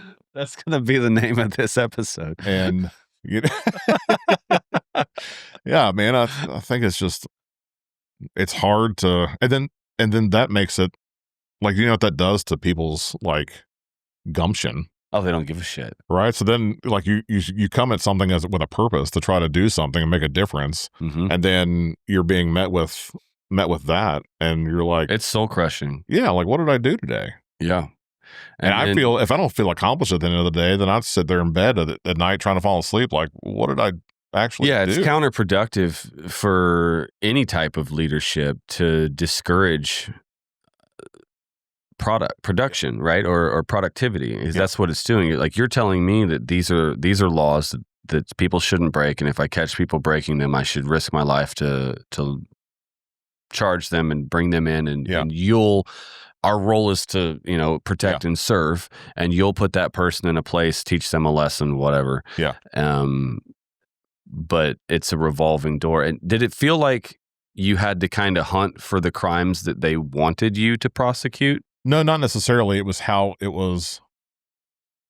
Man, it started off with like when I first started working dope, like you had to put a tape recorder in somebody's pocket, right? Okay. And like that was your recording device. And then it went from that to like, MP3 players or whatever. And then it went from that to cameras. And there's all kinds of cameras. Did just the bar of what they would accept as evidence continue to get raised? So it even went like one step in between there. Like once we got to like, MP3 player recorders or whatever, then we had to sit somewhere where we could video the CI walking into the guy's house or them meeting up in a parking lot or whatever. It had to be some sort of video. We don't have a blood sample. It wasn't him. Exactly.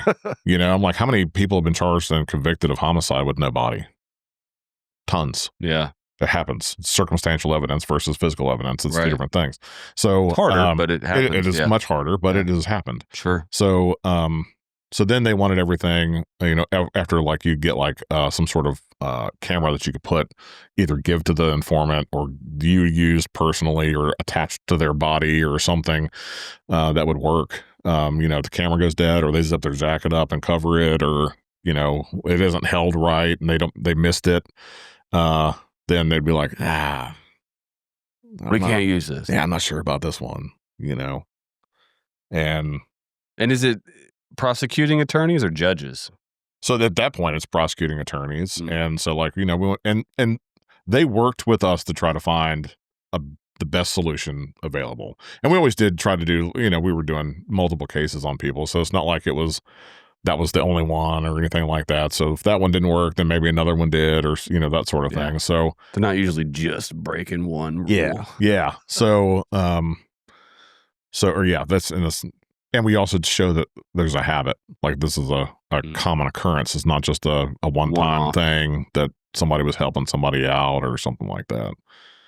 But yeah, then judges too. I mean, I've seen where, juries have convicted and set sentences that the judges have been like, well, I think I'm going to change that sentence to this. Really?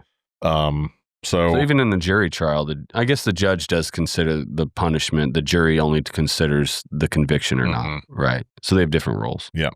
Okay. So, I mean, it's all. But does the jury then make a punishment suggestion, or sometimes, and then the judge really gets to sign off on it or not? So, yeah, I mean, they typically have a sentencing hearing, which is done after the jury trial is over. And that's where the defense attorney and the DA come together and kind of discuss with the judge what the sentencing will be. The defense puts up, good character people and, trying to make them feel like they're good contributing people to society and that sort of thing. And, sometimes people fuck up, man.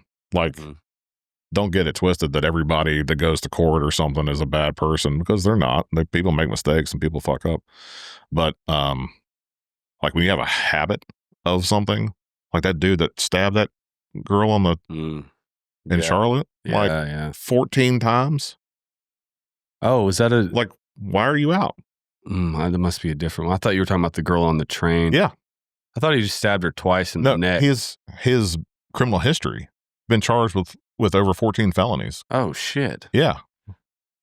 And like, why are you out? It does feel like there is some sort of nefarious plot to keep the chaos going. Yeah. Do you feel that way? Yeah. Yeah. Why do you suspect our own government would want to do that? I don't know. I don't know. I have a friend of mine, was a SEAL and has a lot of a lot of really great points on a lot of things that happen.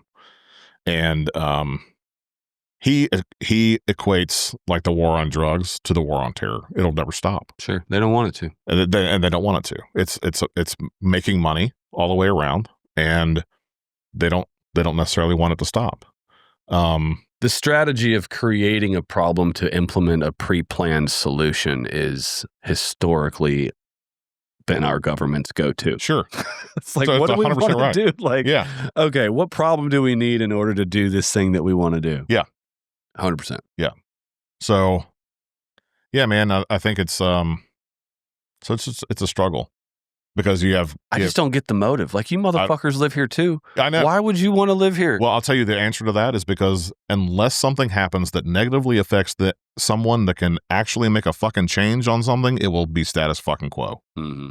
And the only people that can make real change are going to be people that are in office, sitting in office, or their family has done something or had something happen to them where somebody can push an agenda for something to change. Right. And we had that in Virginia where we had I believe it was a delegate, and his son had a mental breakdown and stabbed his mother and I'm pretty sure he killed himself. Jeez. And then all of a sudden there was a mental health problem.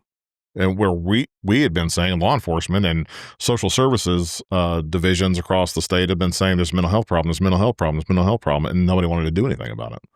And then when that happened, it's like, oh, all of a sudden now there's a mental health problem. And the same thing goes is I had a guy that went to prison on one of my cases and went to the federal penitentiary. Got out of he stayed in touch with me the entire time. He'd call me like once a month or something. Just be like, hey, shoot shit with me for a minute. Got to a halfway house, called me. Hey man, I'm at halfway house. I'm almost done. Calls me when he gets out. Hey dude, I'm out. Like, this is great. I got a job interview. This is what I got going on. Saw him at Walmart or somewhere at the grocery store or something. And he came up to me, gave me a big hug, like, appreciate everything you did for me and that sort of thing. And he called me one day and was like, hey man, can you meet me at the hospital? I was like, yeah. So I met him over at the hospital. I said, what's up, man? He said, I fucked up last night and I used. I don't want to do this again. I said, okay. So, one, you're man enough to admit what happened and you know the repercussions of what happened to you and you don't want to do this again. So we went to the hospital and the doctor said, I'm sorry that there's nothing that I can do for you with opiate overdose or opiate withdrawal. If you were in here on like alcohol withdrawal, I could probably help you out, but there's nothing that I can offer you in here today that's gonna help this. I was like, okay. So I called a substance abuse, a local substance abuse place, and it was like 3:30 in the afternoon, right? And they said, well, when did he use? So I told them, it was several hours ago. All right. Well, I don't have any more openings today. Do you think maybe he can come back tomorrow at about 2:30? I said, so you want me to send a heroin addict home for 23 hours before you're going to offer him any sort of assistance? It's going to be rough. And I was like, he's going to have a needle in his arm by dinner. Mm-hmm. And they were like, I'm sorry, that's the only thing I can do. And so my was there process, was that the only tool they had in their box? That was their only tool. Right. So I ended up, I took him somewhere else. I mean, I see why it's frustrating, but what other options what are they trying to do? Give him methadone? At that point, yeah, Suboxone, something that was going to keep him. I've heard getting off that's harder than it is. It's terrible. Yeah. And I've worked cases with that, where we've had people overdose from that because they were getting take-homes from Suboxone clinics and then, trading it for other drugs. Right. And then people taking methadone. People that need methadone can take it and be normal. You or I take methadone, like we're going to piss our pants, forget where we're at for 3 hours. You know what I mean? Like we're going to be drooling in the corner. Right. And they're normal. Really? And so But you can't get all. You're just swapping one for another. Dude, yeah, totally. And that's a government racket to me. Like, Totally. You're paying money every time you come there. We've got him. Let's get him on our stuff. Yeah. Like, yeah. So we got him right where we want him. Yeah. The only thing I've seen for that's Ibogaine. Yeah. And I don't know what, I mean, they're supposed to, in theory, wean you off. Like, they build you up to a tolerance, and then they should be weaning you down off of that for, off methadone or whatever. Yeah, whatever your tolerance is. And of course, every tolerance is going to be a little bit longer time frame because you don't want to jump them down too far and things like that. But so, I mean, I get it, but like you should be weaning these people off. This should not be an everyday for the rest of my life thing. I think you run into the issue again, though. They're just making money. 100%. Yeah. They don't give a fuck if they're weaned off. They don't care. They're just swapping them, get them on their drug. Yep. It doesn't say George Lucas or Frank Lucas. It says methadone. That's right. That's exactly right, man. It says Pfizer. That's right. Yeah, man. And, Did you notice that a lot of the people that you deal with are having more of a mental health issue or a life crisis, or just on a terrible path that didn't really matter in the moment? They were. Oh man, that's a huge. Like you said, like not everybody's a piece of shit. Some people just have a bad day. Well, and that's kind of the point of that story was that. So it was kind of interesting because like about 2 weeks later, the head of our social services office called. They said, "Hey, we're going to be having a meeting at the substance abuse place here in town, and we'd like you to come to the meeting." And they also were going to have some people from the medical staff from the hospital there and some other people. So I went in and I told them that story because they were talking about like drug court and things like that, where people can go into drug court and then go over and get, go to meetings. What is drug so court? Essentially, like for a first offender, you could go in, they would, hold it over your head for a year. And as long as you are pissing clean and attending meetings and have a job and doing the things that or whatever that they have laid out for you to be able to do during that time frame, then it goes away, right? And I'm all for I'm cool with that. I don't have a problem with that at all. If you're a user and get charged with something, victimless crimes should be treated differently. If you have 6 kilos in your car, then I feel a little bit different. That's a heavy habit, right? I mean, yeah. So, you go have a nosebleed. But I told them that story, and I told them, kind of like that sucks. So you're telling me that someone that got pinched, that got a charge, is you guys are offering them help, showing them a way out. And this dude has called me asking for a way out, asking for help, asking for guidance, and you have nothing to fucking offer him? I was like, that's a problem. So he has to be arrested on something before you can help him, and you can't send him to drug court because he's already done 3 years in the federal penitentiary. So now what? You know what I mean? The catch-22 of like, I'm arresting you to save your life from this medicine. It's like, man, you're going to ruin my life with these charges. Yeah. Whatever happened to him? So as far as I know, he's good. Okay. So I hope he is. Lock him in a cage like a werewolf and wait for the moon to go by. Yeah, pretty much. And that's like that's the bad thing about that drug is that, you're addicted forever. Yeah, that one's scary. And there's a few of them that are scary that I just would never want to. And the sickness behind it is, especially like when fentanyl became a thing was, I sell it to you, you die. And then all your buddies are trying to figure out where Zach bought his dope from. Because they want to come to me and get my dope because I killed Zach. Really? So then it's like a test to see who has the harder, more deadly shit? Well, it's not for me. It's for the users. Like the users want to come to me. Right. They think he's got fire. He's got fire dope. Jesus. Yeah. So it's not. See, I always pictured it as the opposite. Like you don't want to kill your customers, and so there is no incentive there. And I don't think that they do. But if the perception is that you've got the good stuff, if someone happens to die, then throw a little fentanyl in every 10th dose, and you've got the good stuff. Yeah. Jeez. Yep. Diabolical. Yeah, it's interesting. What did you see or notice in the department with mental health among officers? I think it varied. I think it changed. I think it changed from the time I started to. What was the culture like when you went in? So when I first started, like we all hung out on the weekends. We'd hang out after shift, all that sort of thing. And Popping each other in the showers. yeah, that kind of shit, Nobody Totally. does that anymore. You get sued, It's just, I feel like the cultures are different now. Everybody's trying to get home to play video games or, Yeah, whatever. the social aspect of our culture has taken a huge dump. Yeah. It sucks. Yeah, it's interesting to try to figure out like how to bring that back.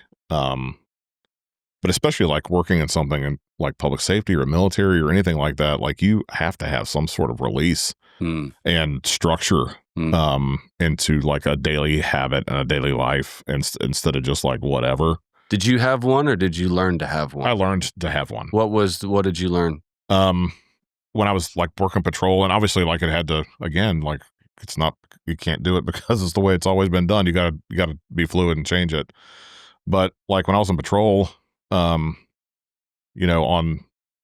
days that I was working night shift, I was at the gym at 4:00 and I would shower from there, leave straight from there, go straight to work. That was my daily routine. In patrol, narcotics, I didn't come in till 11:00. I'd hit the gym before I went to work and go straight into work. So you got like there. A good physical release. Yeah. That's good. But we also hung out. Like we would have bonfires on the weekends and have everybody over and, make Brunswick stew on a cast iron thing out at the lake or something. And, we'd go out and rent a pontoon boat and hang out on the lake for the day and that sort of shit. Like people don't do stuff like that much anymore. And there are some that still do.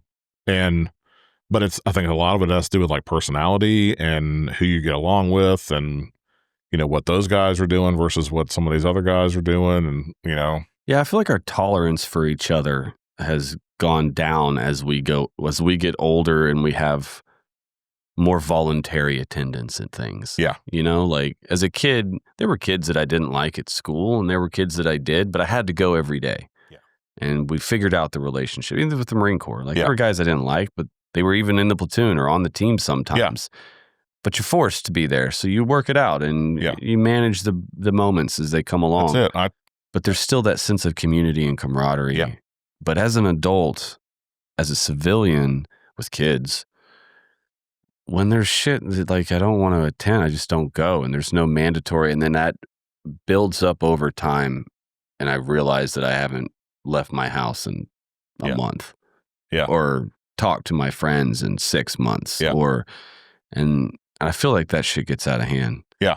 I wish that we almost had mandatory neighborhood gatherings that would force us to see the neighbor that we didn't get along with last week or we had an issue with and work it out.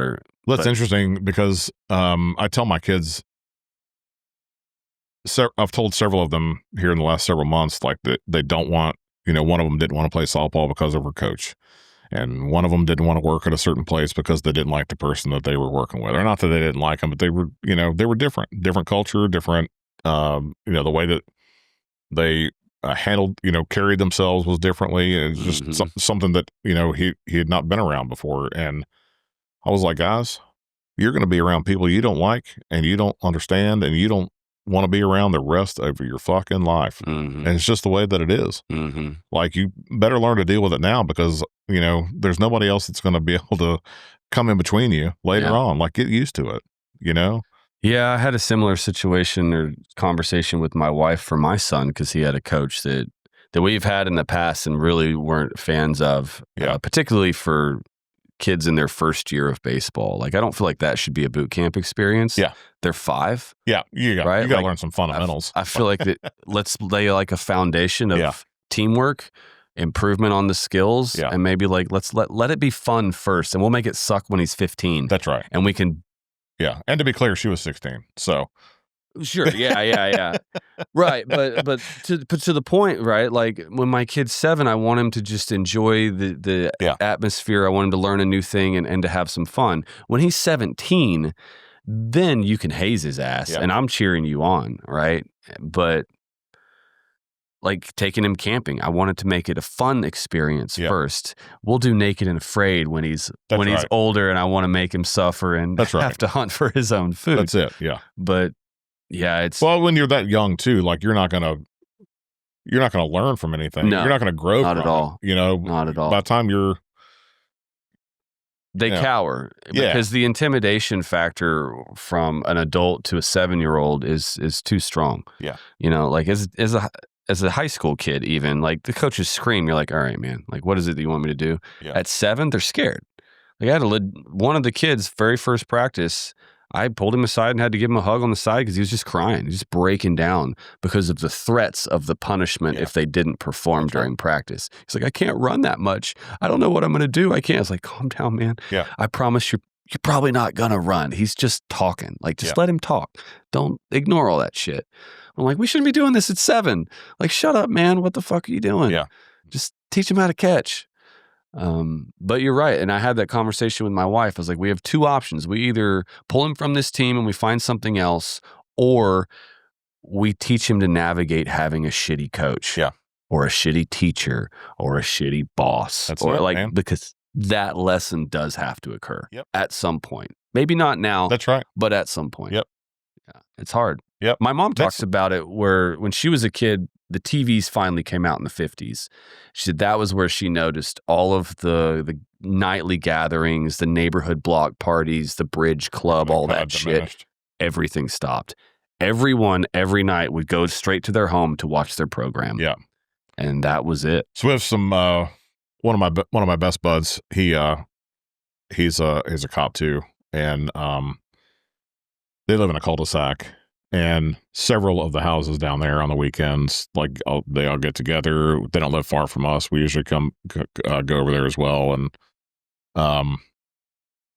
it's we have a great time. Like, you know, it's like everybody bring your meat, and then on a side or whatever, and we grill it up and have a good time. And you know, I think there's 8 of us. It's just a guy's fishing trip that we're going to the Outer Banks this in October, and we're staying in a house. It costs us like $260. None of our wives would stay in this house. I don't think there's a chance that they would stay there. But I mean, it's not a shithole, but it's not it's not like a family beach house. You know what I mean? But it's perfect for us.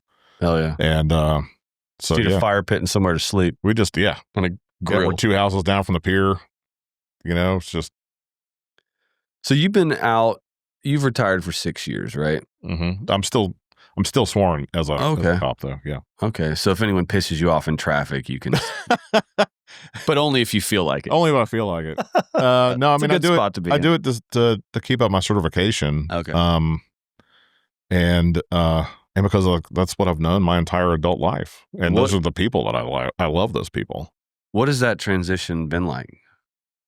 It was hard at first, you know, like I told my wife when I first got hired, I was like, well, I'm going to have to travel a lot. And she was like, well, you're not fucking home anyway. I was like, yeah, that's a good point. So, it was I remember the first couple of months, I was like, I have no idea what to do with myself. Mm-hmm. I have no idea, like, how to, like, what is this calendar that I have? you know, there's like, days of the week. Yeah. Wow.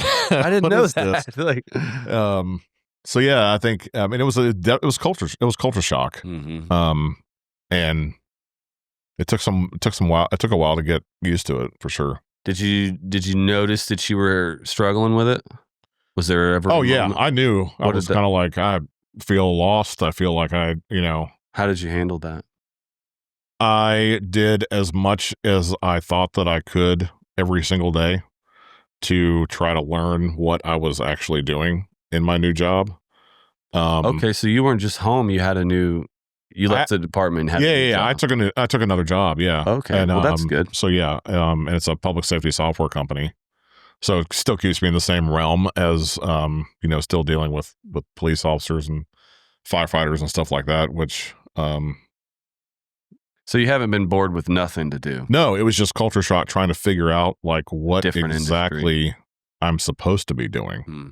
Because in law enforcement, if you weren't on a call, somebody was telling you what to do. Mm-hmm. Like you were expected to do certain things like run traffic or, on night shift, you had to, walk around and pull on doors or make sure things were, businesses were all good to go and that sort of stuff. So everybody kind of knew what you're expected of, on shift. And then the calls kept you busy, as well. So, and then in narcotics, we did our own scheduling and that sort of thing, but it was very busy.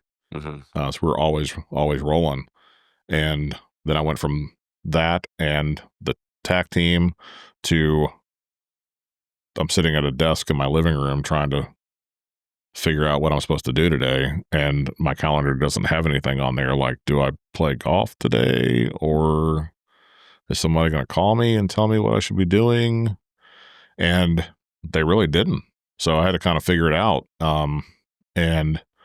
Once I figured it out, like it's been great since. But it was a culture shock trying to figure out what I'm supposed to do today. Yeah. Yeah. I have a tech job now too, and I've had some of that experience as well. Almost too much freedom. It's like, where's the busy work?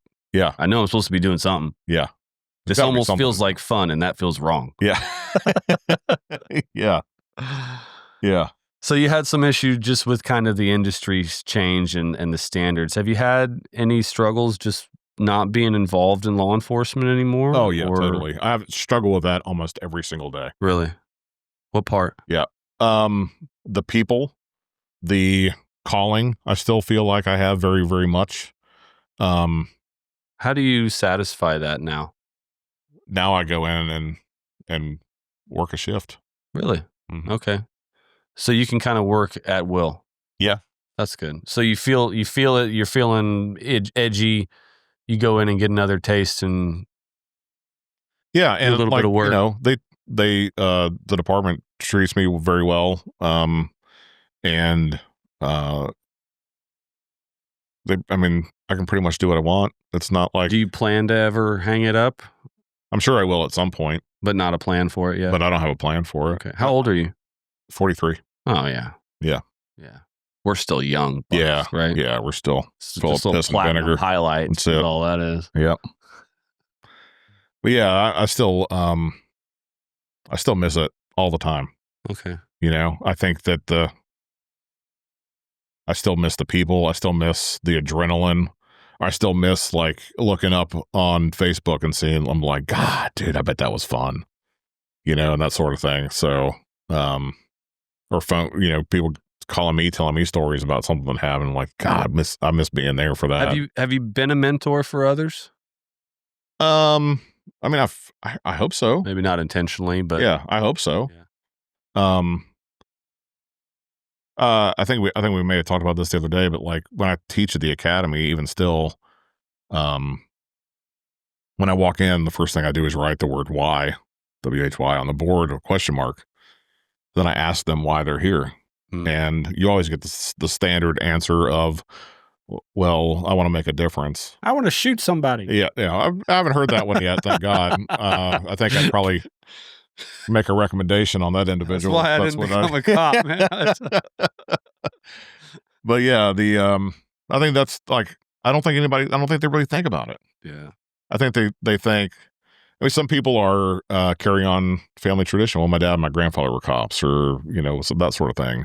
I think a lot of them are legitimately like, well, I just want to make a difference. Or I was in the military and this is next best thing. Yeah, it's the segue, right? There is a lot of that. Yeah. And then I go on to tell them like how much my why has changed throughout my career, from when I first started and I was just full of piss and vinegar and ready to go and wanted to drive fast in pursuits and fight on the side of the road and this, that, and the other, where, I thought that stuff was fun and it was cool and it was exciting and everything was changing. Never had the same day twice. Right? Yeah. And then my daughter was born. And then I was like, all right, my why is different now. Like now I want to make sure that she's taken care of. I mean, financially, her well-being is taken care of. I want to do this to make it a better place for her to live and grow up and make it safe for her and that sort of thing. To then, going on to becoming a supervisor and, supervising units and the TAC team and things like that. And then it became responsibility. Why? Like, I'm here to make sure that I get all of these guys home safe today. And anything that happens here that's going to endanger one of my people is going to be my fault because it's something that I'm responsible for as a person. And so if I don't do the stack right, or if I miss something, I'm not there during a call out because I had a couple of beers, or I'm out of town at the beach or at a conference or some shit, and they get called out. And then you go in and something happens to someone. Like, I have survivor's guilt before there's a survivor guilt reason. Preemptive. Yeah. It's a preemptive survivor's guilt. Like, something's going to happen to one of these guys and I'm not there to stop it. Not that I probably would have. Yeah. Because if something was going to happen, it's going to happen regardless whether I'm there or not. But I've heard that speech of like, I know every one of your wives. Do not make me have to go, ring that doorbell. Yeah. And I think that's a hard thing to. Sure. It's a heavy responsibility. And I think it's kind of the progression that we all kind of go through, right? We start off 20s. It's about us. Yeah.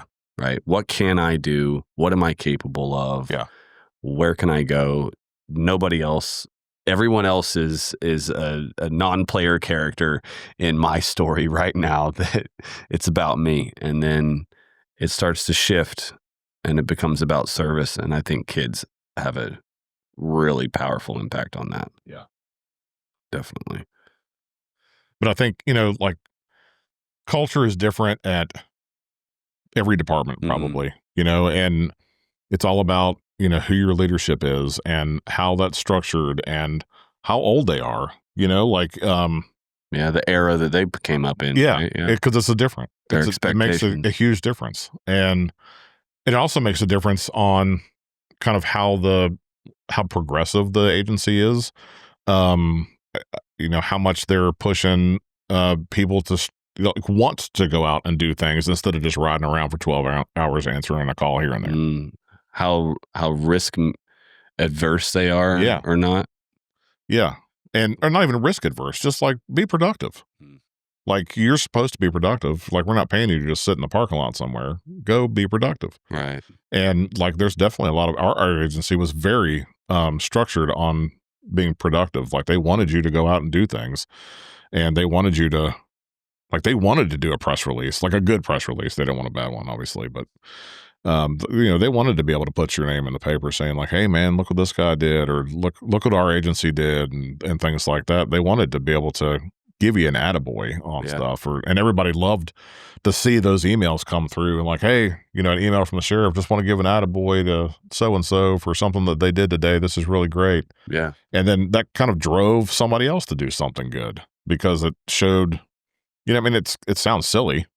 Like, it's kind of like the everybody gets a trophy thing, but like, you have to actually do something in order to get that attaboy. But that attaboy shows other people like, oh, if I do something good, like, I'll be recognized for it. Yeah, that it can't happen. Like, people, these younger folks, especially, like, they have to have some sort of something to say, look validation. Yeah, they need the validation to be able to do anything. Here's a sticker. Yeah. And wear it next to the I voted one. It's got an apple with a worm on it. Change your profile picture. We have department approved profile filters if you'd like to select one. Yeah, you have to be able to do that sort of stuff. Well, I can see otherwise there is no one to give any gratitude, but there is an overwhelming amount of people ready to crucify you over 100%. Negative publicity. Yeah. Right. You get on YouTube, you're fucked. Yep. Right. And so, I mean, that's a monster on your shoulder and every call. Yep. And then to have absolutely no appreciation on the other side. I mean, I could see, I'm sure there's cops all over the country right now. They're like, well, never mind. You're good. Yeah. I'm not pulling him over. Yeah. Fuck that. I'll find another one. Yeah. You have to, it deters, right? Yeah. I think there's an opposite of the perception where cops are just out here looking for people to fuck up. I think cops are terrified right now of making the wrong call at the wrong moment. Yeah, I don't think having a bad day. But none of them do. And there's look, man. I mean, there's bad people in every profession. It doesn't make any difference what you're doing. Like I've seen gang graffiti that's overseas in Afghanistan, Iraq. Like it happens. Yeah, there's people. I saw a George Floyd mural in Kabul. See, like I was like, what the fuck is this on the side of a random building downtown in Kabul, Afghanistan? So there's bad lawyers, bad doctors. There's people that make bad decisions. But I feel like it doesn't matter what profession you're in, those people are always few and far between. And I've yet to hear a response of when I ask the why question, because having their response be something like, I want to fuck somebody up. Yeah. Or I want to take people to jail that don't deserve it. Or, like there's never responses like that. Be a menace. Yeah. Yeah. Like I mean, there's definitely. Yeah, I agree. I don't think anyone sets off with that as a goal. Not in your younger romantic years of wanting to fight evil. Yeah. I think that's the biggest thing is that they want to have an impact. Mm-hmm. And whether or not later though if they can survive the politics of it, if they can survive all of the bureaucracy and the red tape. Scrutinized for everything. Everything you do, everything you say. Yeah. It's all scrutinized. What sort of advice would you give new or veteran officer that's struggling with that feeling of what the fuck am I doing? Like they don't care. The city doesn't care. The civilians don't give it. Everybody hates me, right? Yeah. I mean, the biggest piece of advice is to keep doing what you're doing and know that inside that it's always been a saying for law enforcement, it's better to be judged by a panel of 12 than carried by a group of 6. Sure. And, keep doing what you're doing, keep fighting the good fight, taking bad people to jail, even if they're being released, even if they're going back home, and even if you're dealing with them again the next day, eventually something will happen and that will change. And because everything is fluid and everything is going to change at some point. It's not going to remain like that forever. And at some point, because it changes all the time on the way things are perceived and the way things are taken and the way where people are going. They're not being held accountable right now for something, but in 3 years they might be. Mm-hmm. You don't know how it's going to play out in the end. And whatever you did today could have saved somebody else's life today. Mm-hmm. So you stopping a car could have prevented a homicide. You working a car crash could have prevented something. It's really hard to measure the prevention. Yeah, right? you can't. You can't measure. You don't know what you're doing. Right. You don't know until then. Right. And there's always something further. Like, what are you going to, just don't stop a car and look, all right, a sign here, 68 and a 40, I got 7 more of these before lunch, and then I'm going to have me some Dairy Queen. Yeah. You can't look and see what else there is. There's the old beyond the traffic stop. Like, what else are you going to get out of this? Yeah. I feel like as an individual, I'm not a cop, but I've got to look for that validation within myself. Yeah. At the end of the day, did what I do, is that straight with me? That's exactly right. By my own, fuck everybody else. Yeah. The chief didn't see it. Who cares? Yeah. The DA, if I don't get a PR release, fuck them. Did I do right by my own standard so that I can lay my head on a pillow at the end of every day? And then having a career based off of that measurement, that northern arrow. Yeah. Right. I feel like that would be something that a filter to run your career through that would help with the after. Yeah. You should feel accomplished at the end of the day. Right. And it needs to be an accomplishment that you've determined is one, not others. Because if you leave that to everyone else, then you're subjected to the politics. You're waiting on something that may or may not ever come. And most likely won't. Yep. Yeah. Yeah. It's hard though. Yeah, it is hard. And you have to figure it out. You have to figure out a new normal. You have to figure out a new a way to to be able to, you have to figure out a way to be able to judge what you have done, to be able to qualify that in your in your own I think it's mind. hard for people to be that self-reliant. Yeah. Because we look to others like, hey, man, did you see what I did there? Yeah. Did you see I hit that fucking target? Yeah. Man, I saw it. Like, Oh yeah. you know? And so Yeah. it's hard to cheer for yourself. Yeah. I think that's huge, because a lot of what you're doing as a cop is you're by yourself. Like, and that guy's not going to cheer for you. Yeah. You just arrested him. Yeah. Good luck. Yeah. Good luck getting a prop from that motherfucker. So yeah, it's interesting to try to figure that out and be able to judge yourself for what your accomplishments have been. Yeah. Deep conversation. Yeah. Appreciate it, man. Yeah, I have too. It's always interesting to try to figure out where conversations like this end up. Yeah. But it's always I mean, this is something that I've always loved it, and love all of the people, whether we get along or not. I don't care. Like, you're my brother or my sister or whatever. All of the attorneys that I've ever worked with, I have fantastic relationships with, both on the prosecution side and on the defense side. Nice. So like it sounds like you took the networking to heart, really, and had a better experience for it. Because I've talked to others that didn't echo what you're saying. Yeah. And it makes me wonder how they handled their networking, because I really think that that's really what life is about. It's about relationships. Everything's about who you know. And professionally, networking is the only reason I have a job. Most of my last 3 jobs have been just from people that I know. Yeah. It wasn't putting a resume together and using some sort of recruiter. Yeah. It was, you leave a reputation and a trail of breadcrumbs everywhere you go. That's right. And people remember that shit. That's right. And there's people now that I could still name in my mind. If I ever saw his name come across on a team or something, like, no fucking way. Yeah. I remember that dude from a specific moment of really poor character. And yeah. I tell people that in the academy as well, when they're going through and they're trying to figure it all out. Like, your impression on what you leave on people is going to be everlasting. Yeah. So it can be, you can fly out of a car and treat somebody like a dick if you want to.